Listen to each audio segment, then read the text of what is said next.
नहमदुहु व नुसल्ली व नुसल्लिमु अला रसूलिहिल करीम अम्मा बाद फ़अऊज़ु बिल्लाहि मिनश शैतानिर रजीम बिस्मिल्लाहिर रहमानिर रहीम व मिन आयातिही अन खलक़ लकुम मिन अनफुसिकुम अज़वाजा लितस्कुनू इलैहा वजअल बैनकुम मवद्दतम व रहमा सदक़ल्लाहुल अज़ीम। काबिल क़द्र उलमाए ज़वील एहतराम हाज़रीन बज़्म व नाज़रीन, अस्सलामु अलैकुम व रहमतुल्लाहि व बरकातुहू। मेरे प्यारे आका सल्लल्लाहु ताला अलैहि वसल्लम के प्यारे दीवानों, आये करीमा के जिस हिस्से की तिलावत का मैंने शर्फ हासिल किया उससे मुताल्लिक़ कुछ मारूज़ात पेश करने से पेशतर आकाए करीम रऊफ़ुर रहीम अलैहि तहिज्जत व तस्लीम की बारगाह बेकस पनाह में जिस तरीक़े से मैं पढ़ाऊँ अक़ीदत व मोहब्बत में डूब कर उसी तरीक़े से दुरूद व सलाम का नजराना पेश करें। अस्सलातु वस्सलामु अलैका या रसूल अल्लाह, अस्सलातु वस्सलामु अलैका या हबीब अल्लाह, अस्सलातु वस्सलामु अलैका या नबी अल्लाह व अला आलिका व अस्हाबिका या नूर अल्लाह सल्लल्लाहु ताला अलैका वसल्लम। मेरे प्यारे आका सल्लल्लाहु ताला अलैहि वसल्लम के प्यारे दीवानों, हम और आप तक़रीब निकाह में हाजिर हैं। मुहिब गिरामी जनाब बशीर भाई की बच्ची और इसी के साथ हमारे एक और साथी की बच्ची या बच्चे के निकाह की तकरीब में हम सब यहाँ पर मौजूद हैं। इस्लाम अल्लाह का वो पसंदीदा दीन है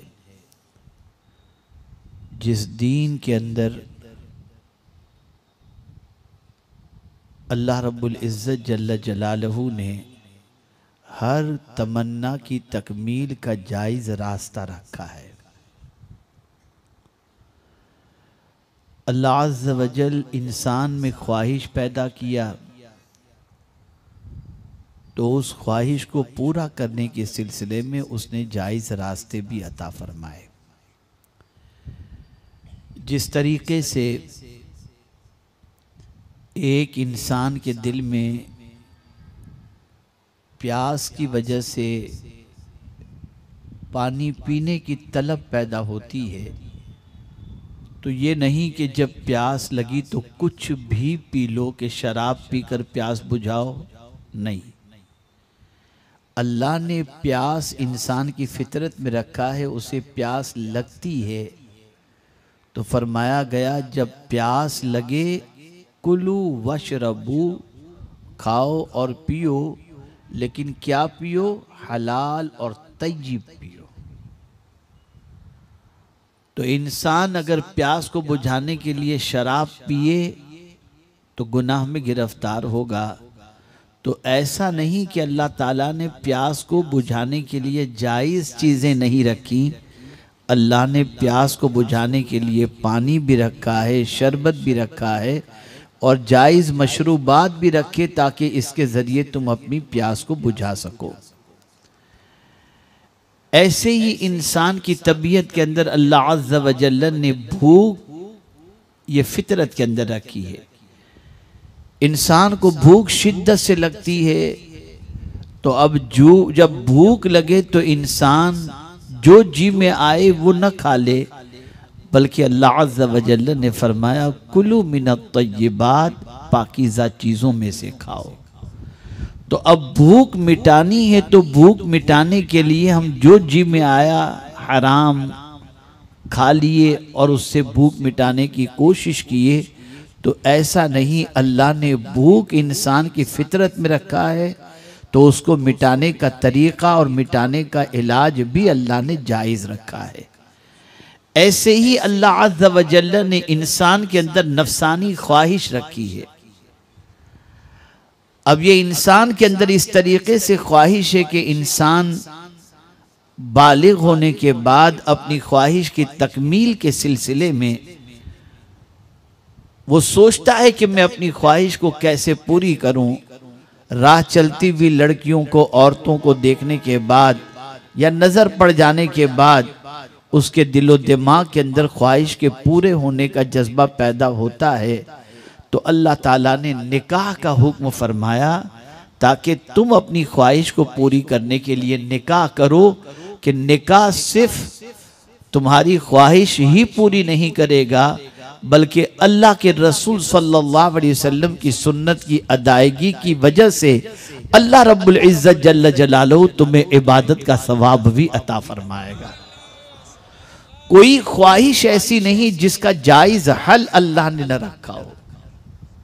इसी तरीके से निकाह भी एक इंसान की ख्वाहिश की तकमील का जायज हल है। अब बहुत सारे लोग इस किस्म की बातें करते हैं कि यार ये कौन शादी करके जिंदगी भर की जिम्मेदारी कबूल करे, थोड़ी देर की ख्वाहिश का मसला होता है, कहीं भी पूरी कर लो, ये शादी करो, बच्चे पैदा हों। अब ये पूरी दुनिया के अंदर ये कॉन्सेप्ट फैल रहा है और लोग शादी से बच रहे हैं, दोस्ताना जिंदगी गुजार रहे हैं, हराम बच्चों की पैदावार बढ़ती चली जा रही है और मगरिबी दुनिया के अंदर इस तरीके से इंसान जिंदगी गुजार रहा है कि दोस्त दोस्त बनकर 10 साल तक रहे और उसके बाद अनबन हुई, तुम तुम्हारे रास्ते हम हमारे रास्ते। इसलिए कि मगरिबी दुनिया के अंदर अगर तलाक वाक़ होती है तो शौहर की आधी प्रॉपर्टी के अंदर हिस्सा औरत का हो जाया करता है। तो अर्ज करने का मंशा ये है कि अब पूरी दुनिया में एक बला फैल रही है, एक वबा फैल रही है। निकाह ना करो, निकाह की जिम्मेदारी कौन कांधे पर उठाए और दोस्ताना जिंदगी गुजार कर अपनी ख्वाहिश को पूरी करते रहो। इसी वजह से आज दुनिया में एंजाइटी फैल रही है, आज बेकरारी फैल रही है, आज बेचैनी फैल रही है, इसलिए कि जो इस तरीके की जिंदगी गुजारते हैं उन्हें मालूम है कि कल मेरे साथ जिंदगी गुजारने वाली सहेली का, दोस्ती का, दोस्त का दिल किसी और की तरफ आ गया तो वो मेरा साथ छोड़ देगा, कहीं और चला जाएगा। लेकिन अल्लाह अकबर, मेरे प्यारे आका सल्लल्लाहु अलैहि वसल्लम के प्यारे दीवानों, अल्लाह ताला ने अपनी मारिफत का जरिया बहुत सारी चीज़ों को बनाया, अपनी निशानियां बहुत सारी चीज़ों को उसने बताया। आप देखें, आसमान भी अल्लाह की निशानियों में से है, ज़मीन भी अल्लाह की निशानियों में से है, चांद भी अल्लाह की निशानियों में से है, सूरज भी अल्लाह की निशानियों में से है, पहाड़ भी अल्लाह की निशानियों में से है, और इसी के साथ साथ तारे भी अल्लाह की निशानियों में से है, ज़मीन भी अल्लाह की निशानियों में से है। लेकिन इसी के साथ साथ अल्लाह अज़्ज़ा व जल्ल ने एक और चीज़ को भी अपनी निशानी बताई। बहुत गौर से सुनिएगा, शायद कि आपकी समझ में बात आ जाए। वमिन आयाती ही, उसकी निशानियों में से क्या निशानी है? अन खलक़ लकुम मिन अनफुसिकुम अज़वाजा, तुम ही में से तुम्हारे लिए जोड़ा बनाया, जोड़ा पैदा किया। आप अंदाजा लगाइए, अल्लाह ने कोई चीज भी बेजोड़ नहीं बनाई, हर चीज का जोड़ा। वमिन कुल्ली शैइन खलकना ज़ौजैन, हर चीज का हमने जोड़ा बनाया। कोई चीज भी ऐसी नहीं जिसका जोड़ा अल्लाह ने न बनाया हो, हर चीज का अल्लाह ने जोड़ा बनाया। मेरे प्यारे आका सल्लल्लाहु ताला अलैहि वसल्लम के प्यारे दीवानों, लेकिन ये मियाँ बीवी के जोड़े के हवाले से कुरान ने बड़ी अजीम बात बताई। फरमाया वमिन आयातिही, उसकी निशानियों में से, या अल्लाह इसकी ये तेरी कैसी निशानी है। तो अब थोड़ा सा समझें, निशानी होती क्या है। निशानी से मंजिल का पता चलता है, निशानी से मंजिल की मारिफत नसीब होती है। मिसाल के तौर पर अगर हम यहाँ से अहमदाबाद जाना चाहें तो रास्ते में हमको निशानी मिल जाती है, लिखा होता है अहमदाबाद का रास्ता इस तरफ है, एयरपोर्ट का रास्ता इस तरफ है, अहमदाबाद इतना किलोमीटर है। इस निशानी से हमें मंजिल का पता चलता है। अल्लाह फरमाता है अल्लाह की निशानियों में से एक निशानी है। क्या निशानी है? अल्लाह ने तुम्ही में से तुम्हारे लिए जोड़ा बनाया। अल्लाह अकबर, ये भी अल्लाह की निशानी है। ए अल्लाह, ये जोड़ा तूने बनाया, लेकिन तेरी मारिफत इस जोड़े से कैसे नसीब हो, तेरी मारिफत इस जोड़े से कैसे हासिल हो। तो फरमाया अन खलक़लकुम मिन अनफुसिकुम अज़वाजा लितस्कुनू इलैहा, ताकि तुम उससे जो है सुकून हासिल करो। तुम्ही में से तुम्हारे लिए जोड़ा पैदा किया गया, तुम्हारी बीवी बनाई गई और इस बीवी के जरिए तुम सुकून हासिल करो। अब आप देखें मेरे प्यारे आका सल्लल्लाहु अलैहि वसल्लम के प्यारे दीवानों, इंसानी जिंदगी के अंदर सुकून के बहुत सारे जरिए हैं, बहुत सारी चीजें हैं। जिक्र के जरिए अल्लाह अज़्ज़ व जल्ल के जिक्र के जरिए इंसान को सुकून हासिल होता है। तिलावत कुरान मुक़द्दस के जरिए इंसान को सुकून हासिल होता है। दुरूद शरीफ के जरिए इंसान को सुकून हासिल होता है। खाने काबा के तवाफ के जरिए इंसान को सुकून हासिल होता है। गुंबद खजरा की ज़ियारत के जरिए इंसान को सुकून हासिल होता है। लेकिन यहाँ पर परवरदिगार ने बीवी को भी सुकून का जरिया अता फरमाया। क्या मतलब? मतलब ये है कि रसूल आजम सल्लल्लाहु अलैहि वसल्लम के दीवानों, एक उम्र होती है जिंदगी की। एक छोटा सा बच्चा जब पैदा होता है तो उसकी देखभाल उसकी माँ करती है, उसका बाप करता है। वो नन्हा सा बच्चा बरहना होता है, नंगा होता है, माँ उसे धुलाती है, माँ उसे नहलाती है, माँ उसे पाउडर लगाती है। यही बच्चा जब 8 साल का हो जाता है तो खुद से नहाता है। अब माँ के सामने नंगा घूमना पसंद नहीं करता, वो अपने आप को छुपाए रखता है, अपने आप को सेपरेट रखता है, कपड़े अलग से रूम में जाकर के पहनेगा।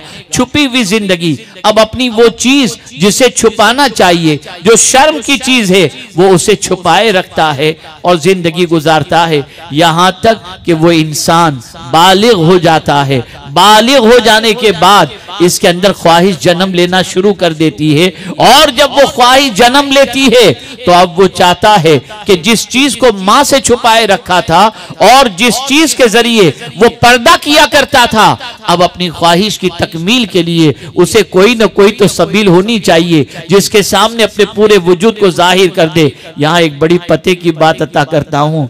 मियाँ बीवी का रिश्ता बड़ा अजीम रिश्ता है। बताऊं आपको, इसमें सौतेले के बाद मामला ही नहीं है। बाप सौतेला हो सकता है, माँ सौतेली हो सकती है, लेकिन कभी आपने नहीं सुना होगा कि बीवी भी सौतेली है और शौहर भी सौतेला है। वो है ही नहीं। ये प्योर रिश्ता है, ये प्योर रिश्ता है। यहां कोई सौतेले वाली बात है ही नहीं।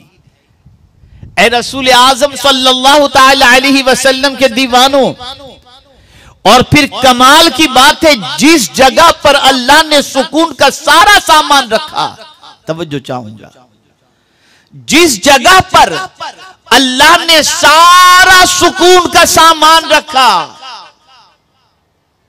वहीं पर उसने मियाँ बीवी का रिश्ता कायम फरमाकर फरमाया कि बीवी में अल्लाह ने सुकून रखा है। जन्नत सुकून की जगह, जन्नत से ज्यादा सुकून की जगह और कौन सी हो सकती है। यहाँ तो सिचुएशन ऐसी है दुनिया के अंदर, इससे मिले तो उसकी, उससे मिले तो उसकी। आज वो हमारे बारे में क्या कह रहा है, कल वो हमारे बारे में क्या कह रहा है। सुन सुनकर, बात सुन सुनकर दिमाग पक जाता है। कोई गाली बक रहा है, कोई गीबत कर रहा है, कोई चुगली कर रहा है, कोई ये कर रहा है, कोई वो कर रहा है। दुनिया में सिवाय टेंशन की और कोई चीज नहीं।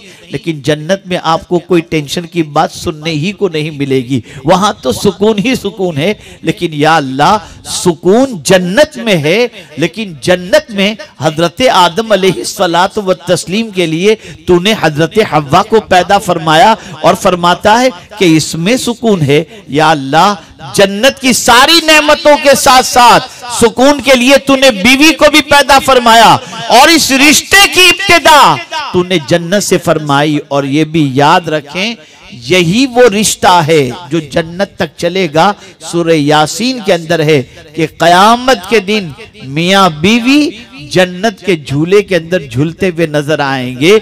लेकिन ये नहीं फरमाया कि कयामत के दिन बेटा माँ के साथ होगा, माँ बेटे के साथ होगा। ये बात नहीं आई। लेकिन ये बात जरूर आई है कि मियां बीवी जन्नत में झूलते हुए झूले के ऊपर नजर आएंगे। ये रिश्ता वो है। क्यों ये रिश्ते को इतनी पायदारी अता की गई? इसलिए कि नस्ल इंसानी जो है उसकी बका इसी रिश्ते की बुनियाद पर है। उम्मत मुस्लिमा, उम्मत मुस्तफ़ा सल्लल्लाहु अलैहि वसल्लम में इजाफे का जरिया यही रिश्ता है। ए रसूल आज़म सल्लल्लाहु तआला अलैहि वसल्लम के दीवानों, बीवी के अंदर अल्लाह अज़्ज़ व जल्ल ने सुकून रखा है। इसीलिए फरमाया गया, शादी करो तो इस चीज का ख्याल करो कि बीवी के अंदर 4 चीजें देखी जाती हैं। नसब देखा जाता है, हुस्न देखा जाता है, माल देखा जाता है और दीन देखा जाता है। आकाए करीम सल्लल्लाहु अलैहि वसल्लम फरमाते हैं, तुम लड़की के अंदर दीन देखो।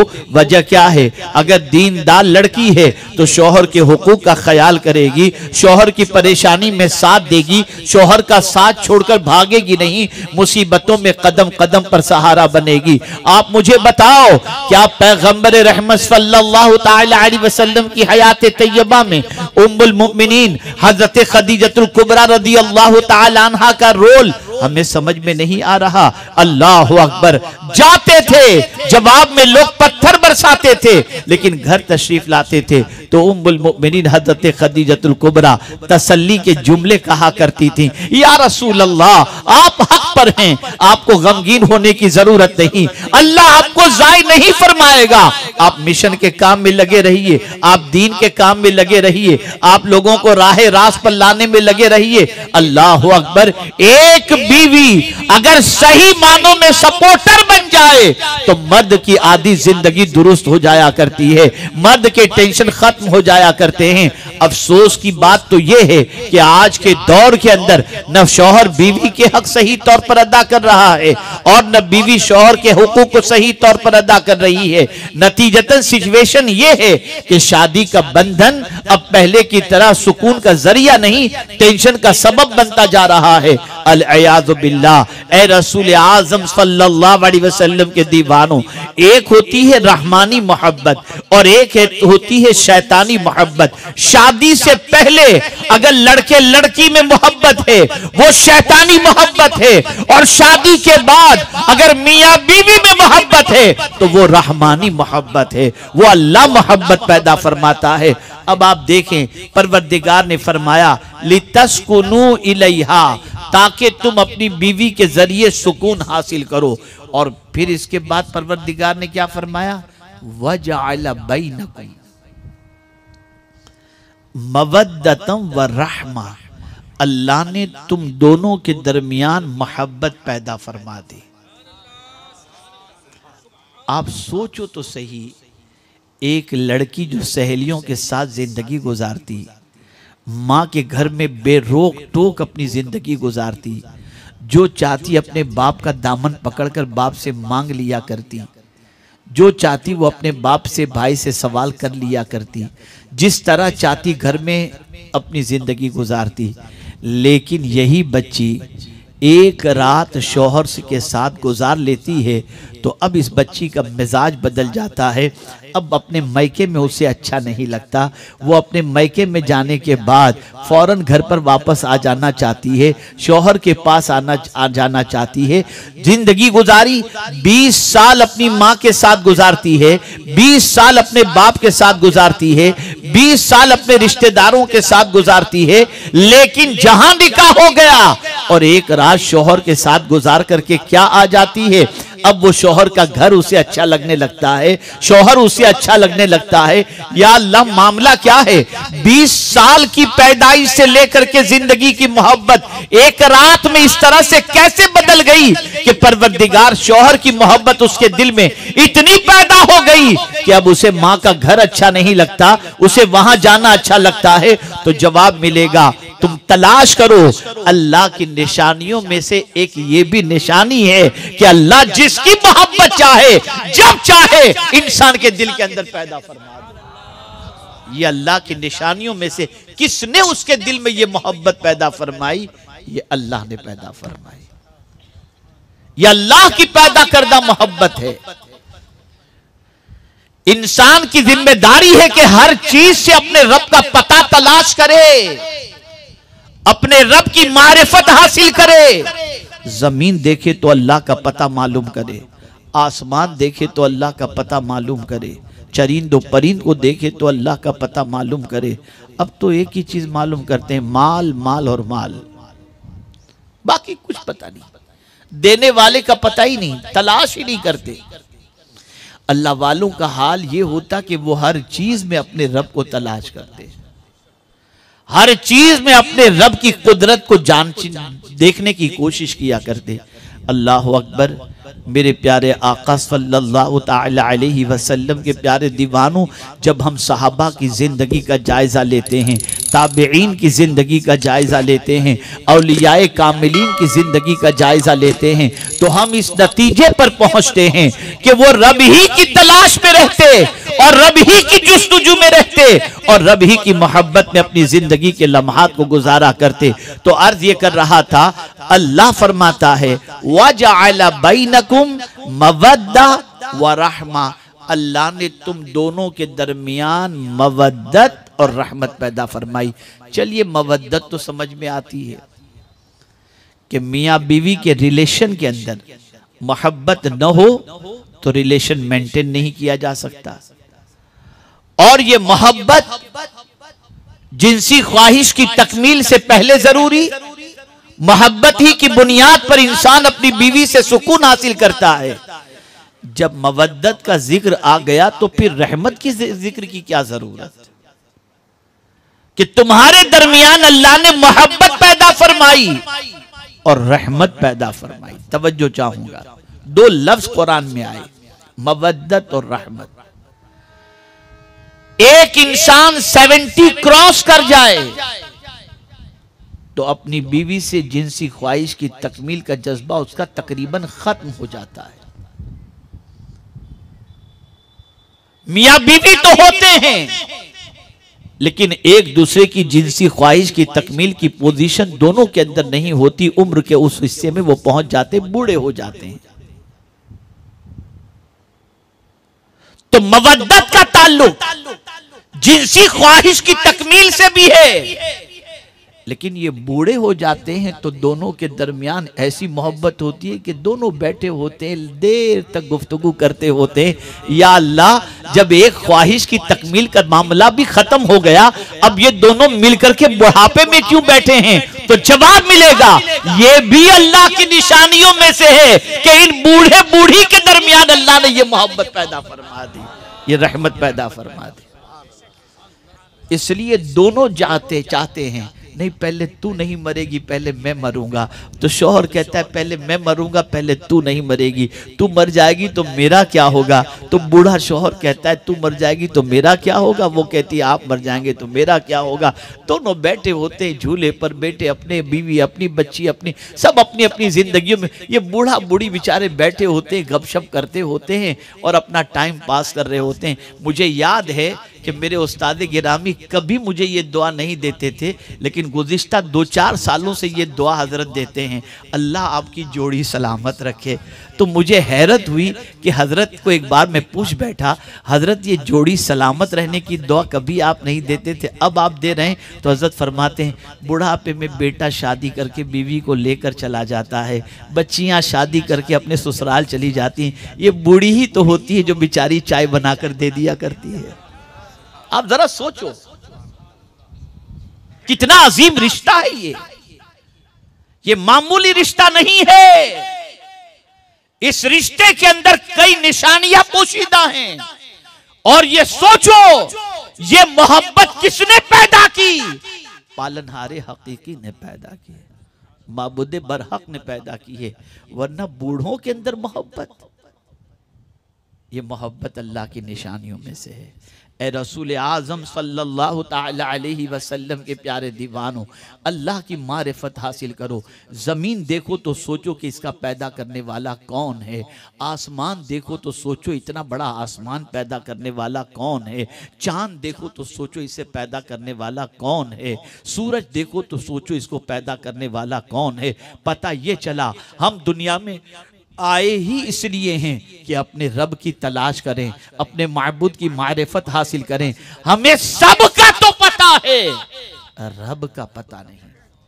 बहुत दिल को झिंझोड़ने वाली बात मैं अर्ज करूंगा, और ये बात अगर आज की गुफ्तगू में आपने सिर्फ इसी बात को दिलो दिमाग के अंदर बिठा ली, तो मैं समझता हूं मेरा आना और आपका समझना दोनों वसूल है। बहुत गौर से सुनिएगा, दिल को हाजिर रखकर सुनिएगा,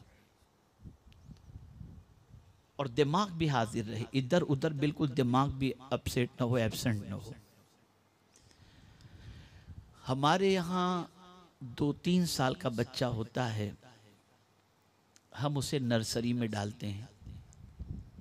नर्सरी में जाने के बाद वो ABCD सीख लेता है, फिर KG में जाता है तो अब अल्फाज सीख लेता है, फिर फर्स्ट में जाता है तो सेंटेंस सीख लेता है, सेकंड थर्ड में जाता है तो इंग्लिश में बोलना सीख लेता है।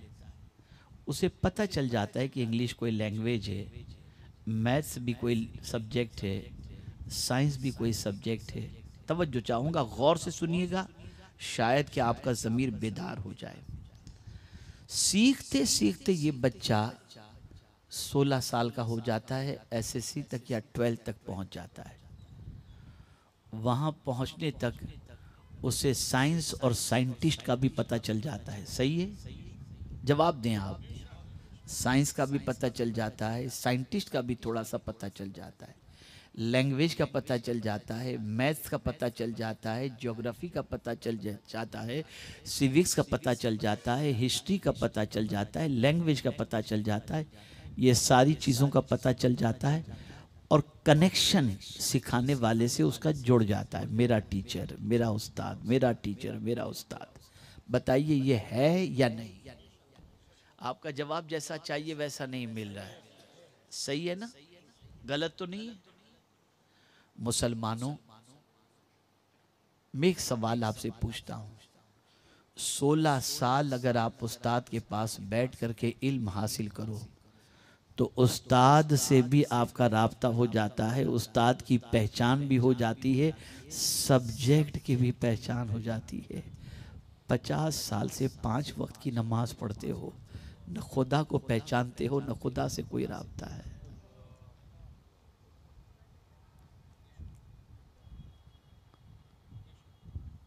पचास साल से अपने रब की बारगाह में सर झुका रहे हो।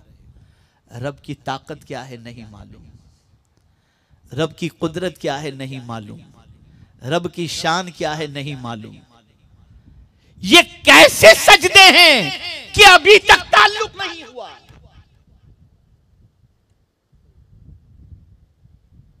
ये कैसी बंदगी है कि कुदरत से अभी तक हमारा मजबूत रिश्ता नहीं हुआ। पता चला हम फॉर्मेलिटी तो अदा कर रहे हैं, असल से हमारा कोई ताल्लुक नहीं है। ऐ रसूल आजम सल्लल्लाहु ताला अलैहि वसल्लम के दीवानों, सहाबा अपना ताल्लुक अपने रब से मजबूत करने के लिए कसरत से नमाज पढ़ा करते थे। औलिया किराम अपना ताल्लुक अपने रब से मजबूत करने के लिए इबादत और रियाजत किया करते थे। और हम क्यों नमाज पढ़ते हैं? जहन्नम से बच जाएं, जन्नत मिल जाए, रोजी मिल जाए, बस ये देने वाले से कोई ताल्लुक का ख्याल ही जहन में नहीं होता। कभी अल्लाह और उसके रसूल से कनेक्शन के मजबूत का ख्याल हमारे जहन में पैदा हुआ नहीं, कभी नहीं।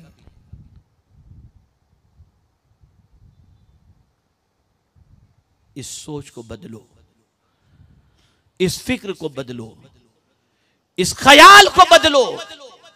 और निकाह कोई मामूली चीज नहीं है।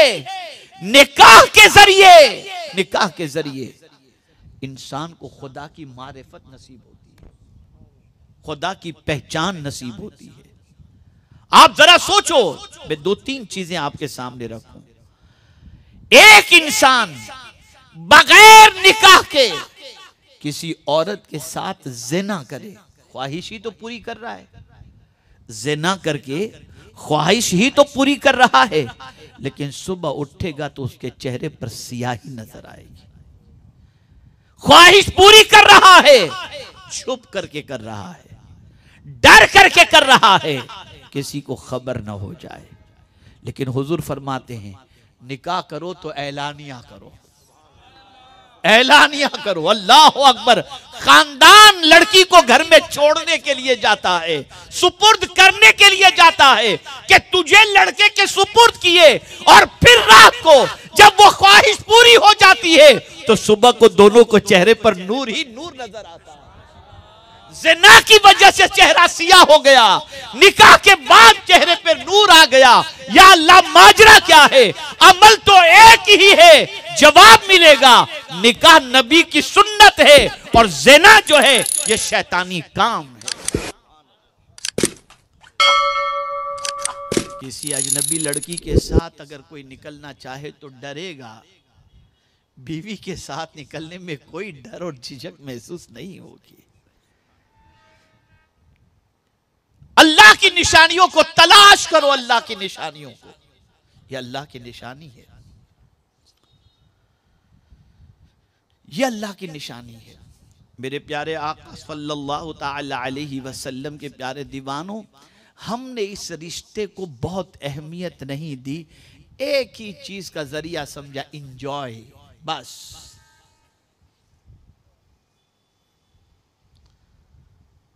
मौज मस्ती करने के लिए ये रिश्ता है ना।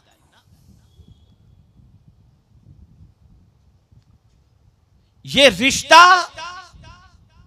एक जिंदगी के लंबे सफर के साथी की हैसियत से पार्टनर की तलाश और दुख सुख के साथी के साथ जिंदगी गुजारने वाला रिश्ता है। बीवी कोई मामूली नहीं है। बीवी मुसीबतों में आपके लिए पहाड़ की तरह खड़े होने वाली एक साथी का नाम है। बीवी कोई मामूली चीज नहीं है, ये दुख सुख के अंदर काम आने वाली एक अजीम खातून का नाम है। अल्लाह ने औरत के अंदर एक चीज रखी है, एक चीज रखी है, और वो चीज है कुर्बानी और वफादारी। मैं बड़ी मादरत के साथ अर्ज करूंगा, बहुत सारे आज के ऐसे लड़के मिलेंगे जो 1-1 बजे उठते हैं और बेचारी बीवी कमाकर शौहर को भी खिला रही है और बच्चों को भी पाल रही है। ऐसे भी है। वो जानती है कि मेरा शौहर नाकारा है, नहीं कमा रहा, लेकिन पाल रही है वो शौहर को, छोड़ के नहीं जा रही। ऐसा भी आप देखेंगे। कुदरत ने औरत के अंदर ये चीज रखी है। मेरे प्यारे आका सल्लल्लाहु ताला अलैहि वसल्लम के प्यारे दीवानों, जिस रिश्ते से बेहतर मोहब्बत वाला कोई रिश्ता है ही नहीं। ये मैं नहीं कह रहा, ये मैं नहीं कह रहा। दो इंसानों के दरमियान मोहब्बत के सिलसिले में निकाह से बढ़कर हुजूर फरमाते कोई दूसरा रिश्ता है ही नहीं। ये हुजूर का फरमान है। सरकार फरमाते लम तरा, तुम देख ही नहीं सकते, तुम्हारी नजर में ऐसी कोई चीज आ ही नहीं सकती कि मियां बीवी के रिश्ते से बेहतर मोहब्बत वाला कोई रिश्ता हो। ये हुजूर फरमाते हैं सल्लल्लाहु अलैहि वसल्लम। अब आइए मैं कुछ टिप्स दे दूं। मैं देख रहा हूं आजकल मर्दों की निगाहें भी शादी के कुछ सालों के बाद दूसरी तरफ हो जाती हैं और औरतों का भी मिजाज, ख्यालात ये थोड़े से बदल जाते हैं आज के माहौल के एतबार से। और मोबाइल ने तो ऐसा कर दिया कि बीवी और शौहर साथ में हैं फिर भी दूर हैं, बैठे हैं साथ में फिर भी दूर हैं। बीवी अपने मायके वालों से, सहेलियों से, बहन से, भाई से, माँ से फोन पे लगी है। शौहर अपने दोस्तों से, पहचान वालों से, कारोबार वालों से, उनसे फ़ोन पे लगा है। जब थक जाते हैं तो इसका मोबाइल इसने साइड पे रखा, उसका मोबाइल उसने साइड पे रखा और सो गए। किसी कहने वाले ने बड़ी प्यारी बात कही है, हम साथ तो होते हैं पास नहीं होते। हम साथ तो होते हैं पास नहीं होते। और डॉक्टर इकबाल ने तो बहुत पहले कह दिया था, है दिल के लिए मौत मशीनों की हुकूमत। ये मशीन है मोबाइल, ये क्या है दिल के लिए मौत मशीनों की हुकूमत। एहसास और मुरव्वत को कुचल देते हैं आलात। एहसास को भी ये आलात खत्म कर देते हैं और मुरव्वत को भी। मैं आपको बताऊं मुरव्वत कैसे खत्म करते हैं, एहसास कैसे खत्म करते हैं। हमको तो मालूम है, कोई मिलने के लिए आता है, सामने बैठा हुआ है और फोन आ गया, हम लगे उससे बात करने के अंदर। ये मोबाइल है ना, मशीन है ना, हम बात करने में लगे, बेचारा सामने बैठा हुआ आधे घंटे से, उसको टाइम ही नहीं दे रहे। एहसास ही नहीं है, एहसास ही नहीं है। फिर 1 मिनट के लिए उससे पूछ लिया, हाँ क्या काम है आपका? अरे भाई ये बेचारा आधे घंटे से बैठा है, दूर से आया है, कुछ इसकी भी तो सुन लेते। लेकिन एहसास और मुरव्वत वो कुचल देते हैं। ये हाल हो चुका है। और ये बात मेरी जहन के अंदर महफूज कर लें, जितना ये सोशल मीडिया, इलेक्ट्रॉनिक, ये सारी चीजें जितनी बढ़ती जाएंगी, बेचैनी उतनी ही बढ़ती चली जाएगी, बेकरारी इतनी ही बढ़ती चली जाएगी। तो आइए मैं आपको समझाता हुआ चलूं। मेरे प्यारे आका सल्लल्लाहु ताला अलैहि वसल्लम के प्यारे दीवानों, आज के माहौल के अंदर शौहर की पोजीशन ये हो जाती है कि 2-4 बच्चे की बीवी अगर मां बन गई तो निगाह कहीं और चली जाती है, ताने शुरू हो जाते हैं, किसी की तारीफ शुरू हो जाती है। और फिर बीवी अगर कोई बात करे तो चिड़चिड़ापन पैदा होता है, क्या तो दिमाग खराब करती रहती है, ये मेंटेलिटी हो जाती है। और इसी बीवी की सहेली अगर आ जाए और बात करे तो ऐसे मुस्कुराकर बात करते हैं जैसे जिसकी कोई इंतजार नहीं। दूसरी औरतों से मुस्कुराकर बात और बीवी से बिल्कुल चिड़चिड़ाहट। ये सारी चीजें मुआशरे में पैदा हो रही हैं। वजह क्या है? इस रिश्ते की अहमियत को लोगों ने नहीं समझा, इस रिश्ते के तकद्दुस को लोगों ने नहीं समझा। मैं आपको एक ऐसा बुनियादी दस्तूर अता करता हूं कि अगर शौहर और बीवी, मर्द और औरत अगर इस दस्तूर को पेशे नजर रखें और अपनी लाइफ को इस तरीके से गुजारें तो कभी जिंदगी के अंदर इंशाअल्लाह प्रॉब्लम नहीं होगा। पहली चीज, बीवी अपने पल्ले 2 बातों को बांध ले, सिर्फ 2 बात अर्ज करूंगा, और शौहर भी अपने पल्ले 2 ही बातों को बांध ले। बीवी के एब्सेंट में किसी के सामने अपनी बीवी की बुराई ना करे। पहली चीज, दोस्त हों या अपने घर वाले हों या अपने रिश्तेदार हों, अकेले में कभी किसी के सामने अपनी बीवी की बुराई बीवी के पीठ पीछे कतई तौर पर न करें। रिश्तेदार हैं, घर वाले हैं, मेरी बीवी तो ऐसी ये करती है वो करती है, कभी भी नहीं। और इसी के साथ जब कई लोग साथ में हों और बीवी भी हो, तो बीवी की कोई बात बुरी भी लगे तो सबके सामने बीवी को जलील ना करें। ये बहुत अहम टिप दे रहा हूं। घर वालों के सामने, दोस्तों के सामने, रिश्तेदार के सामने अपनी बीवी की बुराई न करें और सबके सामने बीवी का डिसरिस्पेक्ट न करें। जब ये चीज होगी ना, तो बीवी के दिल में अगर आपके सिलसिले में थोड़ी सी भी कोई कजी होगी ना, तो आपके इस रवैये की बुनियाद पर वो कजी दूर हो जाएगी और वो कजी को अल्लाह मोहब्बत में तब्दील फरमा देगा। ये याद रखें। आप जिंदगी में आजमा कर देखिएगा, एक बच्ची को नसीहत की गई थी, वो बच्ची शादी करके गई और उसे भी यही कहा गया था कि अपने शौहर की बुराई किसी के सामने मत करना और लोगों के सामने अपने शौहर की मौजूदगी में शौहर का डिसरिस्पेक्ट मत करना। इस चीज का ख्याल रखना। बच्ची ने ये दोनों बात अपनी जिंदगी में बिल्कुल इस तरीके से महफूज कर ली कि जब मिली तो कहती है कि इतनी पुरसुकून जिंदगी गुजार रही हूं कि शौहर इतना चाहता है जिसकी कोई इंतहा नहीं। अब आप तो बैठे तो बस शो शुरू कर दिया, 4-4 बजे आता है, तवज्जो देता नहीं है। अब ये सारी चीजें आप करेंगे तो शौहर के दिल में आपकी मोहब्बत कहां से पैदा होगी। और ये हदीस शरीफ से साबित है।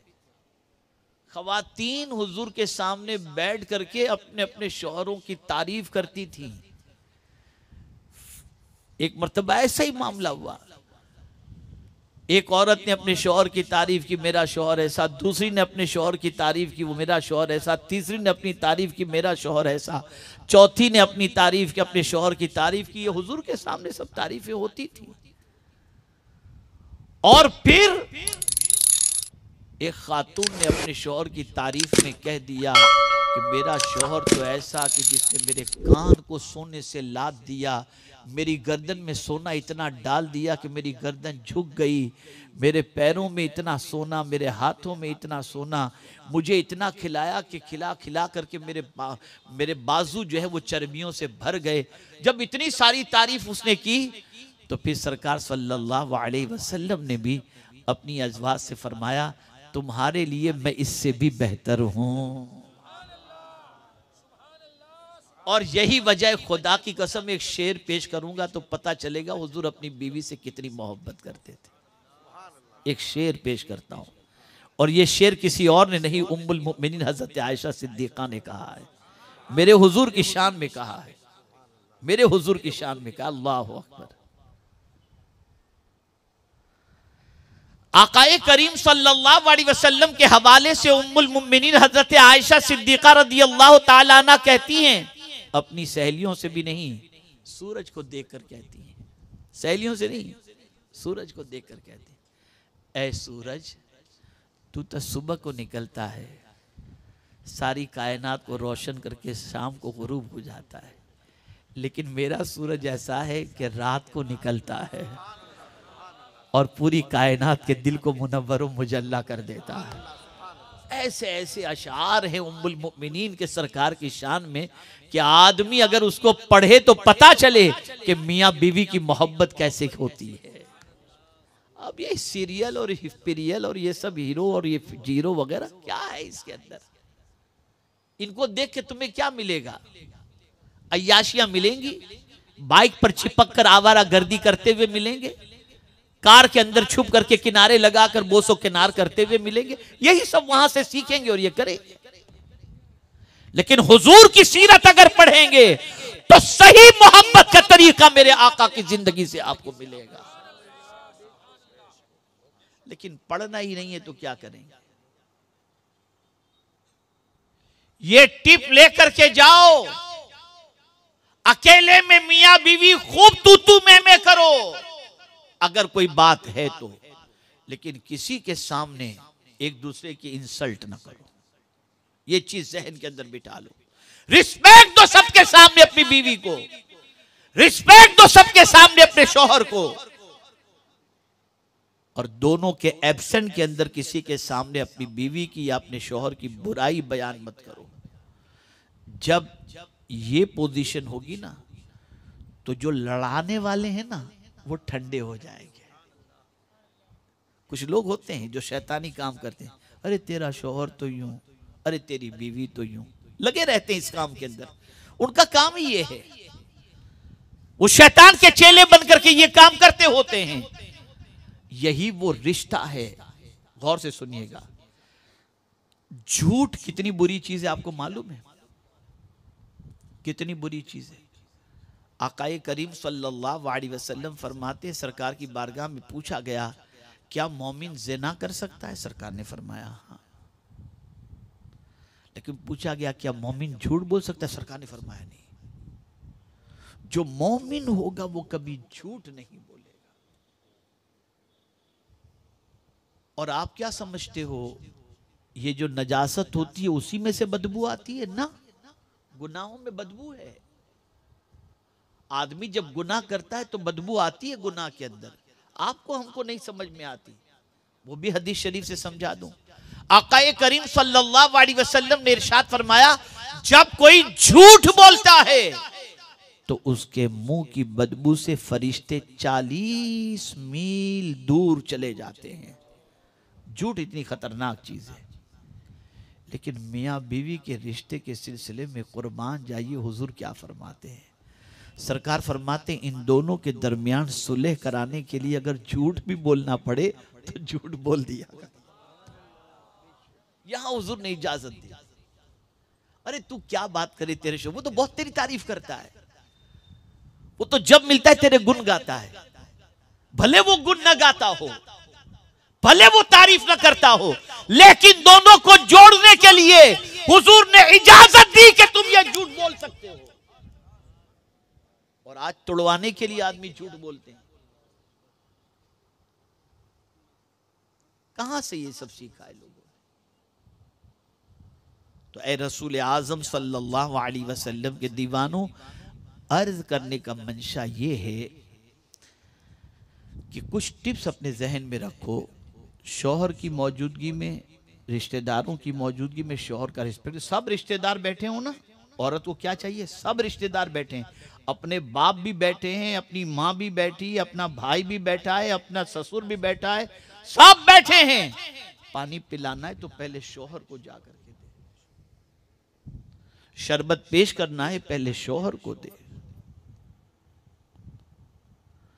जब इतना रिस्पेक्ट वो अपने शौहर की सबके सामने करेगी ना, भले झगड़ा करके अंदर से आई है, अगर कमरे में झगड़ा भी हो गया और रिश्तेदार सब आ गए हैं तो इस झगड़े का पता लोगों को नहीं होना चाहिए। औरत शौहर के सामने उसका सबके सामने रिस्पेक्ट करे।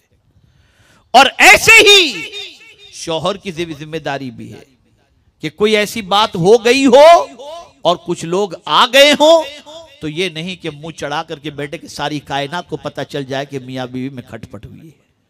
नहीं, आप जब ऐसा करोगे ना तो अल्लाह इस झगड़े को मोहब्बत में तब्दील फरमा देगा, इस नफरत को मोहब्बत में तब्दील फरमा देगा, इस गलत चीज को अल्लाह ताला खत्म फरमा देगा। ये तरीके। दूसरी चीज, केयरफुल्ली लिसन। जब बीवी अपने शौहर को कोई बात कहे तो शौहर तवज्जो से सुने कि ये कहना क्या चाहती है।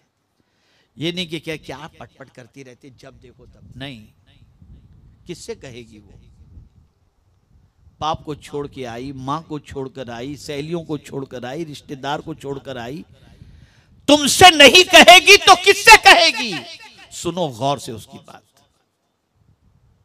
और ऐसे ही कभी कोई वो कड़क अंदाज में बात कर भी दे बिलफर्ज तो उसके पीछे उसका मंशा तलाश करो कि नफरत से कह रही है या मुझसे कोई उसकी हक तलफी हुई है जिसकी वजह से कह रही है।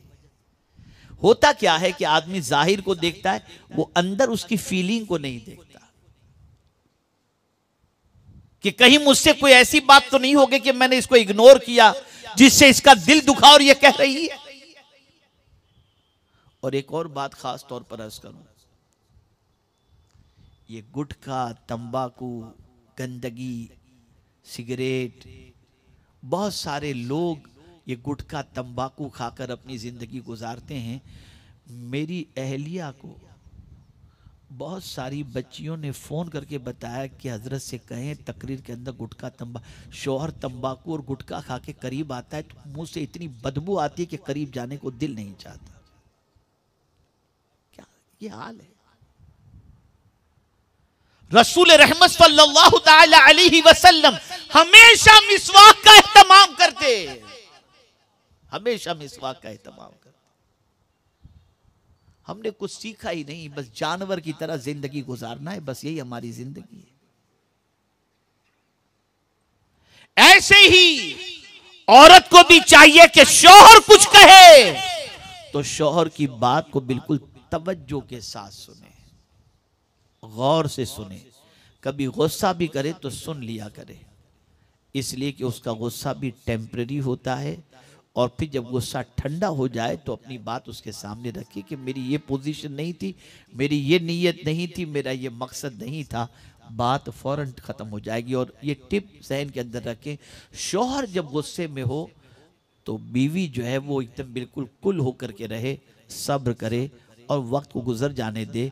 गुस्सा जब ठंडा हो जाए फिर अपनी बात उनके सामने रखे। और ऐसे ही कभी बीवी को गुस्सा आ जाए तो उससे अपनी शरीके हयात समझकर उसके गुस्से को कबूल कर ले और उस वक्त वो भी ठंडा रहे, ठंडा आराम से चुप रहे, कुछ भी न कहे। थोड़ी देर के बाद उसका गुस्सा काफूर हो जाएगा। और याद रखें, ये भी रसूल आज़म सल्लल्लाहु अलैहि वसल्लम की हयात तैयबा से हमें मालूम होता है। सरकार फरमाते हैं, सरकार सल्लल्लाहु अलैहि वसल्लम हज़रत आयशा सिद्दीक़ा रदियल्लाहु ताला अन्हा को पेट नेम से भी पुकारते थे। कभी कभी बहुत मुड़ में होते हुजूर सल्लल्लाहु अलैहि वसल्लम तो फरमाते या आयश, आयशा भी पूरा नहीं कहते थे, आयश फरमाते। कभी कहते हुमैरा, इस तरह से प्यार से बुलाते थे। एक दिन सरकार सल्लल्लाहु अलैहि वसल्लम ने फरमाया, हुमैरा मुझे पता चल जाता है जब तुम नाराज होती हो मुझे पता चल जाता है जब तुम नाराज होती हो। अच्छा हुजूर कैसे पता चलता है आपको? तो सरकार फरमाते हैं सल्लल्लाहु अलैहि वसल्लम, जब तुम नाराज होती हो ना तो कहती हो इब्राहिम का रब, और जब खुश होती हो तो कहती हो मोहम्मद का रब। ये सब सीरत के अंदर है, ये सब सीरत तैयबा में। अरे दो बर्तन है तो थोड़े से बजेंगे तो सही ना। और हुजूर की जिंदगी से हमें जिंदगी गुजारने का तरीका मिलता है। हमने सीखा ही, पढ़ा ही नहीं हुजूर की जिंदगी से। और मुझे अफसोस के साथ ये कहना पड़ता है कि मेरी एक किताब है तोहफे निकाह, जिसके अंदर निकाह का मकसद, मियाँ बीवी के हुकूक, महर के हवाले से, फिर अल्लाह न करे अनबन हो तो कैसे आपस के अंदर मामलात हल किए जाएं, इसके मुतालिक एक किताब मेरी तोहफे निकाह है, जो इंग्लिश में, उर्दू में, हिंदी में, गुजराती में, सब में है। आज सबको डांस करना है लेकिन किताब पढ़ करके जिंदगी सही तौर पे नहीं गुजारना। बड़ी अजीब पोजीशन हो गई, सीखना ही नहीं है कुछ। नाम के हम मुसलमान रह गए, बाकी हमारी जिंदगी में इस्लाम पर अमल करने का जज्बा ही खत्म हो चुका। तो ये चंद कलिमाते खैर थे। निकाह अल्लाह की निशानियों में से मियाँ बीवी का रिश्ता और दोनों के दरमियान जो मोहब्बत व मवद्दत है, ये अल्लाह की निशानियों में से एक निशानी है। तो मेरे प्यारे आका सल्लल्लाहु ताला अलैहि वसल्लम के प्यारे दीवानों, इस रिश्ते को पायदार बनाओ, इस रिश्ते को रसूल आज़म सल्लल्लाहु अलैहि वसल्लम की सुन्नत व शरीयत के मुताबिक निभाने की कोशिश करो और निकाह को आकाए करीम सल्लल्लाहु अलैहि वसल्लम की सुन्नत के मुताबिक अदा करने की कोशिश करो। इंशाअल्लाहुल अज़ीम अल्लाह दोनों जहां की बरकतें अता फरमाएगा। अल्लाह ताला आकाए करीम सल्लल्लाहु अलैहि वसल्लम के सदक़ो तुफ़ैल मुझे आपको सबको कानून इलाही और कानून रसूल सल्लल्लाहु अलैहि वसल्लम के मुताबिक ज़िंदगी गुजारने की तौफीक नसीब फरमाए और परवरदिगार रिश्ते इज़्दिवाज में मुंसलिक होने वाले इस दो नए जोड़ों को दोनों जहां की भलाइयाँ अता फरमाए, दोनों ख़ानदान में मोहब्बत पैदा फरमाए और दोनों मियाँ बीवी के दरमियान भी अल्लाह अज़्ज़ व जल्ल मोहब्बत और रहमत पैदा फरमाए। वमा अलैना इल्लल बलागुल मुबीन। अस्सलामु अलैकुम व रहमतुल्लाहि व बरकातुहू।